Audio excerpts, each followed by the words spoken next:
So we have just over a month to go for the release for Hawkeye That's the Future Imperfect campaign for Marvel's Avengers. Now alongside that we get the next gen patch. We've had the odd bit of information on the next gen patch, but nothing too substantial. But in the last few days there's actually an infographic that went out. I believe it was potentially emailed, and it actually breaks down all the differences between the PlayStation 4 and PlayStation 5 as well. The infographic uses a lot of words that even read it myself, I would say I do relatively well with tech.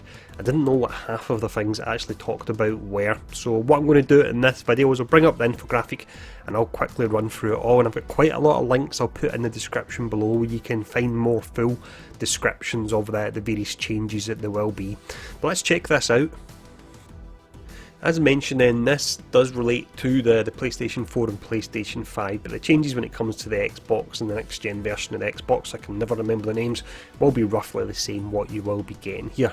Now, looking at the resolution first, so just as a comparison, on the PlayStation 4 you could choose 60 FPS at 1080p or 30 FPS at Checkerboard 4K. Now what Checkerboard 4K is, it's not proper 4K, but it looks a lot shinier than 1080p. I know that is not a very technical description, but I've got a link to a Digital Foundry article below. They run over it in much more detail, which is why I'm not going to spend a lot of time here. But it does, to that untrained eye, there's not a massive amount of difference, to be honest, unless you're sitting a couple of inches away from your TV screen. But with the PlayStation 5 you have two options. So the first one is 60 FPS Checkerboard 4K, or you've got native 4K, but it doesn't mention the frame rate at all, so I'm wondering if that could be all over the place. So personally I'll be using the highest performance mode, which is a 60 FPS Checkerboard 4K. Now next up we have cross-gen matchmaking, so that will be available on both of them. So if your friends on PlayStation 4 have not been lucky enough to get a PlayStation 5 yet, and you have got a PlayStation 5, you can still play with them.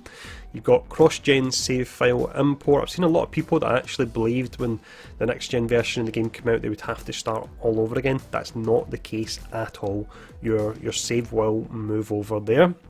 If you look here, it says you've got faster load times in PlayStation 4, but you don't have them in PlayStation 5, which looks bad until you see the next line where it says the PlayStation 4 doesn't have significantly faster load times, but the PlayStation 5 does. Now even with the regular, just the game running on the PlayStation 5 at the moment without the next gen patch, it runs really quick. So fingers crossed you're going to be looking at near instantaneous loading when it actually comes to the next gen version. That will help when you're going in and you're farming levels over and over. The next section here mentions improved frame rate. That's actually available when you play the game at the moment on PS5, and of course it will be available when they bring out the next gen patch as well. We have higher resolution textures next, again making things shinier, and then we have improved heroics and armor destruction. So this sounds pretty nice. I would love to be smashing bits off aim robots and hopefully destroying some scenery as well. Now we start to get a bit technical, and this is where I'll be giving a very brief description of what these changes mean, but I'll mainly put links in the description below so you can break it down more if you want more information on it. But we have stochastic screen space reflections. So I've got my notepad here. So the term screen space reflections describes an effect that can create realistic looking reflections purely based on information already present in the rendered image, and there's a link to an article on that. But what that essentially means is reflections will look better and it won't use as much power to actually do that there, so it's not going to affect your frame rate. We have contact aware sharpening next. This is essentially just a way of upscaling an image. Once again, I've got a link for more information on that. Higher resolution translucency. From what I can see, that's when you get particle effects such as smoke and god rays and so on. They will actually work better. Again, there's a link to an article. We have improved ambient occlusion. So ambient occlusion is a method to approximate how bright light should be shining on any specific part of a surface based on the light in its environment. It essentially makes things look more lifelike. We have improved anastrophic texturing. This makes your image look sharper. And then we have spatial audio. That actually is just buzzword really for surround sound audio as far as I can see. And then we've got some information on haptic feedback. So haptic feedback, I'll put a link in the description below. But that's when your controller shakes, it can shake in a very specific way and it feels absolutely amazing in the games I've played so far. Now, it was mentioned, but it's not actually here, about adaptive triggers as well, and I'll link an awesome video to this. But essentially, when you're using your trigger, let's say you're using a bow or you're firing a gun, you actually get feedback and you feel some force when pressing the trigger.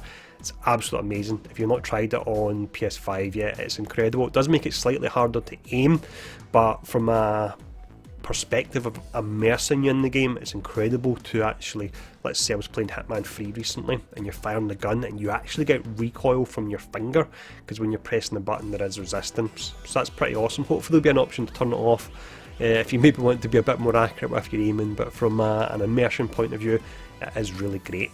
But that's everything that was actually covered there. If there's anyone that's really into the tech side of things and you want to break down anything I've ran over in more detail or easier to explain words, then feel free to do that in the comments below. But thanks for tuning in for this one.